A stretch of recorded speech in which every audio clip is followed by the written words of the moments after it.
오늘 7절에 보면 하나님의 평강이라는 말이 나오는데, 하나님의 평강이라는 제목으로 함께 말씀을 나누겠습니다. 하나님의 평강. 또 9절에도 보면 평강의 하나님이라는 말이 나오죠. 그래서 바라기는 우리 개인 마음속에도 하나님이 주시는 평화가 찾아 깃들고, 또 이렇게 설명절에 함께 만났던 우리 가족들, 우리 자녀 손들 다 주 안에서 평화를 누리고 하나님의 평강이 가득하기를, 그런 바라는 마음을 갖습니다. 기도하신 것처럼 교회도 그렇고 이 나라가 참 어려운 상황에 있는데, 하나님이 주시는 참된 평화가 다시 회복되고 넘쳐나기를 그렇게 소망하면서 이 말씀들을 보고자 합니다. 그러나 찬찬히 말씀들을 읽다 보면 우리가 생각하는 그런 화목과 평화라는 그런 어감이나 느낌과는 사뭇 다른 그런 내용으로 빌립보서 4장이 기록되어 있는 것들을 알 수가 있습니다. 먼저는 1절에 보면 나의 사랑하는 그리고 사모하는 형제들, 나의 기쁨 나의 면류관인 사랑하는 자들아. 바울 사도에게는 빌립보 교회 성도들 중에 목회적 관점에서 정말 사랑하고 사모하는 성도들이 있었다는 사실입니다. 그러니까 불가피하게도 목회자와 성도의 관계가 사랑하고 사모하는, 또 존경하고 아끼고 소중히 생각하는 그런 관계가 필요하다는 것을 우리가 이 간접 증거들을 통해서 알 수가 있는 겁니다. 그런데 그런 사랑하는 주의 성도들을 향하여 권면하기를 주 안에 서라, 이렇게 말씀합니다. 늘 우리가 이 본문의 말씀을 자주 설명하면서 이것은 이 대적하는 자들 앞에 진열을 가다듬고 서 있는 그런 군사의 모습과 같습니다. 주 안에 서라. 우리가 견고히 서서 흔들리지 않도록, 대적하는 자들에 의해서 그 진이 무너지지 않도록 굳건하게 서라, 이런 말을 할 때 서라라는 말을 하는데, 주님 안에 서 있어야 한다. 저와 여러분에게도 동일하게 권면하시는 겁니다. 주 안에 서라. 그런데 그 말이 무슨 의미인가? 그 다음 절을 보면 유오디아를 권하고 순두개를 권하노니 주 안에서 같은 마음을 품으라. 그러니까 이들이 복음을 위하여 헌신을 하기도 했고 열심을 내기도 했는데, 그런데 이들이 지금 서로 나뉘어져서 다투고 싸우고 분열을 일으키게 된 겁니다. 그래서 교회가 조금 어지러운 상황 속에 있는 거죠.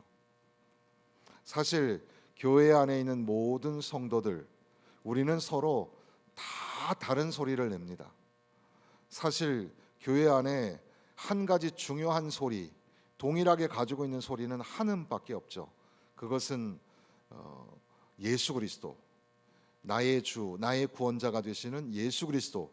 이것은 동일한 한 음을 가지고 있지만 그 밖에 우리가 내고 있는 소리는 다 다른 소리예요. 다 다른 소리입니다. 저마다 소리가 다 달라요. 그런데 이 다른 소리가 한 음, 그러니까 메인 보이스가 되는 그 바로 예수가 나의 주가 되신다는 소리와 함께 어우러져서 아름다운 화음을 내는 겁니다. 참고적으로 그 우리가 이제 악보라는 걸 쓰는데, 그 악보 5선의 악보 위에 이제 음표를 찍어서 이제 음악이 만들어지잖아요. 예수님 당시에는 악보가 있었을까요? 없었을까요? 없었을 거예요. 없었어요, 사실은. 이미 이 그리스어, 고전 그리스어의 악보 역할을 했던 게 있는데, 가사 위에 보면은 점 같은 게 있고 이렇게 표시 같은 것들이 있었어요. 음을 높여라, 음을 낮춰라. 가사 글자 위에다가 점을 찍어서 표시를 했는데, 그걸 네우마라고 하는데, 그것이 탄생한 것만 해도 대단한 거였습니다. 그리고 이제 악보가 비슷한 게 탄생한 것은 중세 때 가서인데, 중세 때에 이제 사선으로 되어 있는 악보 비슷한 게 있었습니다. 거기 안에 이제 음표라는 것도 뭐 긴 작은 그런 음표가 아니라 다 동일한 점으로 찍혀 있었던, 소위 헥사 코드라 그래서 음표가 6개였습니다. 우리나라 고전 음계는 궁상각지우라고 5음계였는데, 이 서양의 음악의 중세 음악은, 그것도 중세 음악이라는 것은 다 교회 음악이었습니다. 그래서 교회 음악의 표기법은 6개의 음을 4개의 선상에다 올리는 거였습니다. 오늘날의 그 근대에 와서 이 5선을 가지고 그 위에다가 이 그림을 그려서 그것을 음악으로 표현하는 것은 기적과도 같은, 소리가 글자로 표현이 된다는 것 자체가 기적 같은 일이었습니다. 거기에 여러 가지 음들이 막 꽂혀 있어요. 한 번에 눌리는 음악이 똑같은 음이 아니라 다양한 음이 눌려서 아름다운 화성을 이루게 되고, 그 화성들이 선상에서 계속해서 움직이면서 노래가 되어진다는 건 정말 기적 같은 일이었습니다. 오늘 우리의 삶이 그렇고, 특별히 공동체가 그렇습니다. 우리 안에는 각자가 다 다른 소리들이 있습니다. 그 다양한 소리들이 어우러져서 아름다운 화음을 내는 겁니다. 우리는 다 동일할 수 없습니다. 다 다양한 소리를 내고 다른 소리를 내지만, 그러나 그것이 아름다운 화음으로 만들어지는 것, 그것을 언뜻 우리가 생각해 볼 수가 있는데, 주 안에서 서라, 이 말은 2절에서는 주 안에서 같은 마음을 품으라 이렇게 말씀합니다. 그러니까 유오디아와 순두계는 서로 열심을 내는 실력이 있었던 사람들이었을 겁니다. 그렇지만 그들이 서로 분열을 이루고 있습니다. 분열과 다툼은 교회적이지 않습니다. 하나님이 기뻐하시는 일이 아닙니다. 그들은 주 안에서 같은 마음을 품어야 합니다. 같은 마음을 품다라는 말은 동의한다라는 말과 어원이 같습니다. 그러니까 서로 양보하고 서로 동의해야 합니다. 아마도 무슨 문제 때문에 다투었는지를 다루고 있지 않는 걸 보아서 바울 사도는 심각한 이단 문제나 또 교리적으로 교회가 근간이 흔들리는 문제는 바울 사도가 다 일일이 지적했던 것을 보아서 이들이 다투게 된 그 원인이 그런 종류의 문제는 아니었을 것 같습니다. 그러나 어쨌든 서로가 다투고 서로가 분열이 날 수 있는 그 원인은 저와 여러분 우리 안에 굉장히 많습니다. 우리는 서로 다 다르기 때문에 그렇습니다. 그러나 주님 안에서, 예수 안에서 같은 마음을 품으라 이렇게 말씀하시는 겁니다. 2장에 있는 것처럼 예수의 마음을 품으라, 겸손한 마음을 품으라, 동일하게 우리가 생각해 볼 수 있겠는데, 서로 동의하고 그 사람을 좀 받아주고 내 것들을 조금 양보하면서 같은 마음을 품으라, 주 안에서 서라. 그리고 또 3절에 가서는 나와 멍에를 같이 한 내게 구하노니 복음에 나와 함께 힘쓰던 저 여인들을 돕고, 그러니까 지금 공동체 책임이에요. 그들이 서로 다투고 분열하게 되는 문제는 그 두 사람만의 문제가 아니라 교회 공동체 전체의 문제예요. 그러니까 서로가 도우라는 겁니다. 서로가 도와서 하나가 되게 하라는 겁니다. 이것이 교회를 향하여 주신 말씀인데, 그것이 바로 주 안에 서라 이렇게 말씀하시는 겁니다. 그리고 나서 이제 4절부터 우리가 너무나 잘 알고 있는 말씀이죠. 주 안에서 기뻐하라. 내가 다시 말하노니 기뻐하라. 너희 관용을 모든 사람에게 알게 하라. 주께서 가까우시니라. 그리고 아무것도 염려하지 말고 모든 일에 기도와 간구로 감사함으로 하나님께 아뢰라. 그리하면 지각에 뛰어나신 평강의 하나님이 너희 마음과 생각을 지키시리라. 이 말씀 우리가 암송할 정도로 아주 잘하는 말씀입니다. 그런데 이 말씀은 앞서 1절에서 3절까지의 패턴과 비슷하게 읽어갈 수가 있는 거죠. 주 안에서 서라, 주 안에서 같은 마음을 품어라. 이것과 마찬가지로 주 안에서 기뻐하라, 주 안에서 기뻐하라. 바울 사도가 감옥에 갇혀 있는데 감옥에 갇혀 있는 바울 사도가 오히려 교회를 향하여서 기뻐하라 기뻐하라 하는 것이 굉장히 낯설고 어색해 보이기도 하는데, 그러나 기뻐하라라는 것은 환경을 초월하는 것이다라는 것을 우리에게 도전하시는 그런 말씀이죠. 기뻐할 것이 없는 것 같은 환경에서도 기뻐할 수 있다. 어떻게? 주 안에서 기뻐할 수 있다. 이것을 말씀합니다. 주 안에서 기뻐하는 것이 얼마나 중요한가, 그것을 이제 우리가 결론적으로 다시 살펴보게 될 텐데, 그러면서 말하기를 주 안에서 기뻐한다는 것이 뭘까? 그저 막 웃고 노래하고 이게 아니라 너희의 관용을 모든 사람에게 알게 하라. 그러니까 기뻐하는 것을 사람들에게 보여줄 수는 없지만 우리가 사람들에게 뭔가 드러내고 보여주어야 할 게 있는데, 그것은 관용이라는 겁니다. 관용을 보여주어라. 이 관용이라는 것도 쉽게 설명하기가 어려운 단어에 해당이 되기도 합니다. 그래서 다른 사람들에게 뭔가 온화하게 또는 참고 관대하게 아량을 베푸는 것, 뭐 등등이 다 에피에이케스라는 관용을 베풀어라 이런 말로 우리가 이해를 하게 되는데, 이게 정확하게 뭔지는 모르지만 다른 사람을 향한 배려와 용서와, 저는 이것을 적극적 사랑, 실천적 사랑이라고 설명하기도 하는데, 사람들에게 뭔가 보여줄 수 있어야 한다는 거죠. 주 안에서 서라라는 것은 요디아와 순두개가 주 안에서 같은 마음을 품으라라는 직접적 연결을 갖게 되는 것처럼, 주 안에서 기뻐하라라는 말은 그냥 우리 개인적으로 지극히 개인주의적으로 나 혼자 그냥 주님 안에서 기뻐하면 되지 이런 게 아니라, 주 안에서 기뻐하라라는 것은 너희 관용을 사람들에게 알게 하라는 겁니다. 그래서 용서할 수 없는 사람은 좀 용서해주고 배려해주고 끌어안아주고, 그렇게 다시금 서로가 하나가 되기 위해서 노력하는 것, 사람들에게 그것을 보여주라는 그런 말씀입니다.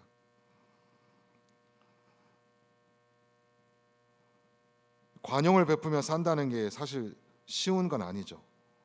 그렇지만 어찌 되었든 간에 이런 상황 속에서 미진하게 또는 뭐 미적하게 그냥 뭐 누군가 해결해 주겠지, 뭐 언젠가 시간이 지나가면 다 해결되지 않겠어, 이런 태도가 아니라, 수동적인 태도가 아니라 적극적으로 손을 내밀어서 사랑을 실천하는 것, 그것이 관용을 베푸는 것이고, 교회 공동체는 요디와 순두개를 그냥 내버려 두지 말고 도와야 합니다. 그들이 화해할 수 있도록 주님 안에서 같은 마음을 품을 수 있도록 도와야 한다는 그런 말씀입니다.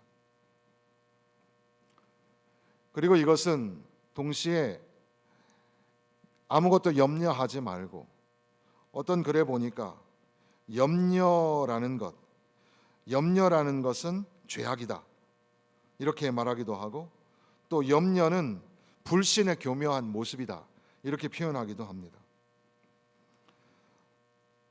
그리스도인들이 염려한다는 것은 하나님이 공급하신다는 것을 믿지 않는다는 증거가 될 수 있기 때문에, 그래서 염려라는 것은 부정적인 단어, 신자들에게 있어서는 안 되는 단어입니다. 그런데 사실 우리는 염려합니다. 물질적인 문제로 염려하고, 또 건강의 문제로 염려하고, 또 이렇게 명절 지나면서 가족들 만나니까 또 만나서 보니 또 염려가 되고, 또 보지 못하는 자녀들 생각하니 또 염려가 되고, 우리 안에 그 염려가 참 많죠. 그런데 여기 6절에 있는 이 말씀을 보면 우리가 염려에다 쏟아붓고 있는 그 모든 에너지를 기도에다 쏟아부으라고 그렇게 말씀하시는 것처럼 보입니다. 염려하지 마라. 아무것도 염려하지 마라. 다만 모든 일에 기도와 간구로 너희 구할 것을 감사함으로 하나님께 아뢰라. 염려하는 거 내려놓고 오직 그 초점을 기도에다가 맞추어라. 기도에 초점을 맞추어라. 그러니까 항상 기뻐하라. 이 관용을 사람들에게 베풀어라. 그리고 기도하라. 감사함으로 기도하라. 이것은 같은 맥락에서 우리가 이해할 수가 있다는 겁니다. 주님 안에서 기뻐하는 것은 그저 그냥 보이지 않는 추상적인 게 아니라 우리의 삶에 관용이라는 열매가 나타나는 것이고, 어떻게 우리가 서로 너그러이 배려하면서 관용하며 살 수 있을까? 이것은 염려하던 우리의 그 에너지, 우리의 포커스가 염려였는데 이제는 감사의 기도로 나아가는 것. 그것이 우리의 삶에 일어날 때, 그때에 모든 지각에 뛰어난 하나님의 평강이 그리스도 예수 안에서 너희 마음과 생각을 지켜주실 것이다. 그리고 이것은 또한 다시 8절과 9절에 비슷한 방법으로 또 한 번 읽게 되는데, 끝으로 형제들아, 여기에 보니까 무엇이든지 참되며 무엇이든지 경건하며 쭉 나오면서 8절 끝에 보니까 이것들을 생각하라 이렇게 되어 있습니다. 생각하는 것이 필요합니다. 이것들을 생각하라. 그리고 9절에 가서는 너희가 내게 배우고 받고 듣고 본 바를 행하라. 생각하고 행하라. 그리하면 평강의 하나님이 너희와 함께 계시리라 말씀하시는 거죠. 다시 한번 보면 8절 말씀 읽어보겠습니다. 끝으로 형제들아, 무엇에든지 참되며 무엇에든지 경건하며 무엇에든지 오르며 무엇에든지 정결하며 무엇에든지 사랑받을 만하며 무엇에든지 칭찬받을 만하며 무슨 덕이 있든지 무슨 기림이 있든지 이것들을 생각하라. 그러니까 그리스도인들은 늘 선하고 좋고 아름답고 존귀한 것들을 생각해야 합니다. 우리 머릿속에. 그래서 우리의 마음과 생각을 하나님의 평강이 지키셔야 하는데, 그러니까 당시의 로마 군사가 이렇게 요새를 지키는 것처럼 하나님의 평강이 우리의 마음과 생각을 지켜야 하는데, 우리 생각 속에 온갖 지저분하고 복잡한 것들이 많잖아요. 해서는 안 될 생각들이 참 많잖아요. 우리는 항상 여기 기록된 것처럼 참되며 경건하고 오르며 정결하며 사랑받을 만하며 또한 무엇이든지 칭찬받을 만하며 기림과 또한 덕이 있는 것들을 생각하고 또 생각하는, 좋은 것들, 선한 것들, 하나님의 마음에 관하여 생각하는 것들이 필요하다. 그리고 너희가 내게 배우고 받고 듣고 본 바를 행하라. 순종하고 실천하라. 그렇게 말씀하시는 겁니다. 그러면 평강의 하나님이 너희와 함께 계시리라. 이렇게 말씀하시는 겁니다. 사실 서론에 말씀드렸던 것처럼 하나님의 평강이 우리 마음속에, 또한 이 평강의 하나님이 우리 가정과 우리 교회 공동체 안에, 그리고 이 나라와 민족 안에 풍성하게 거하시고 충만하시기를 바라는 마음으로 이 말씀들을 읽게 됩니다. 그런데 여기 모든 지각에 뛰어난 하나님의 평강이 지키시리라, 그리고 평강의 하나님이 너희와 함께 계시리라, 이 말씀은 모든 지각에 뛰어난이라는 말에서 있는 것처럼 우리의 수준, 우리의 생각을 초월하여서 하나님의 탁월하신 우리 인간 이해의 범위를 넘어서는 하나님의 평강이 우리와 함께 하실 것이다, 이렇게 약속해 주시는 말씀이기도 합니다. 그러니까 그냥 우리가 생각하는 인간적인 행복 정도가 아니라 하나님의 평강은 우리의 지각을 뛰어넘으시는데 그 평강이 저와 여러분의 삶 가운데 함께 하실 것이다. 그러면서 동시에 하나님의 평강이 너희를 지키시고 평강의 하나님이 너희와 함께 계시리라, 이 말씀은 그 하나님이 우리와 동행하신다는 그런 의미입니다. 하나님 우리와 함께 하신다는 것이 얼마나 중요한지 모릅니다. 그리스도의 마음은 성과 같아서 하나님의 평강이 그 성곽을 지키시고 보호하여 주시고, 그래서 어떤 사단 마귀 그 대적하는 권세가 그 성을 빼앗지 못하도록 하나님이 보호하여 주실 뿐더러 그 성의 보초들은 절대 자지도 않고 그 벽 주위로 쉬지 않고 순찰을 돌고 있는 왕실의 경비대와 같고, 하나님의 평강의 깃발을 들고 행군을 하고 있는 바로 하나님의 평강이 우리의 마음과 생각을 한결같이 평온하게 지켜주시고 동행하여 주신다. 이것을 우리에게 말씀하시는 겁니다. 또한 동시에 이 하나님의 평강, 평강의 하나님, 이것은 그저 달콤한 그런 솜사탕 이야기가 아니라 바로 부활하신 예수 그리스도께서 부활절 저녁에 문이 잠긴 다락방에 들어가시면서 제자들에게 말씀하시기를 너희에게 평강이 있을지어다, 이렇게 말씀하시죠. 그러니까 평강이라는 것은 갈보리 십자가의 첫 열매가 평강이라는 사실이죠. 그러니까 평강의 하나님께서 속히 사단을 너희 발 아래서 상하게 하시리라, 이 말씀처럼 예수 그리스도께서 앞으로 이 세상 속에 교회가 어떻게 전진하고 어떻게 나아갈 것인가를 함께 하여 주시고 동행하여 주시고 지켜주시고 이끌어 주시겠다고 하시는, 그러니까 예수님이 없이는 평강을 우리가 논할 수가 없게 되는 거죠. 그러니까 우리 마음속에, 우리 교회 공동체 안에 예수님이 함께 계신다. 그분은 우리를 위하여 피 흘려 십자가에서 죽으시고 장사 지낸 바 되었다가 사흘 만에 부활하신 바로 그 예수 그리스도, 그분이 우리와 함께 계신다. 이런 말씀을 이 본문 가운데서 읽어가게 되는 겁니다. 바라기는 저와 여러분 삶 가운데 평강의 하나님의 평강이 우리와 함께 계셔서 우리의 마음과 생각도 지켜주시고 우리와 동행하여 주셔서 흔들리지 않게 되기를 바랍니다. 이것은 바로 예수 그리스도께서 저와 여러분에게 주인이 되시고 예수 그리스도께서 우리에게 구주가 되셔서 주님을 바라보게 하시고 주님과 동행하게 하시는 탁월하고 놀라우신 말씀, 바로 예수 그리스도가 저와 여러분과 함께 하신다는 말씀인 것을 우리가 잊지 말고 항상 예수님과 동행하는 가운데에 주님이 주시는 그 평강, 그 하나님의 평강을 누리며 살아가시기를 또한 주님의 이름으로 축원합니다. 이제 역으로 다시 한번 앞서 드렸던 말씀들을 생각해 보면,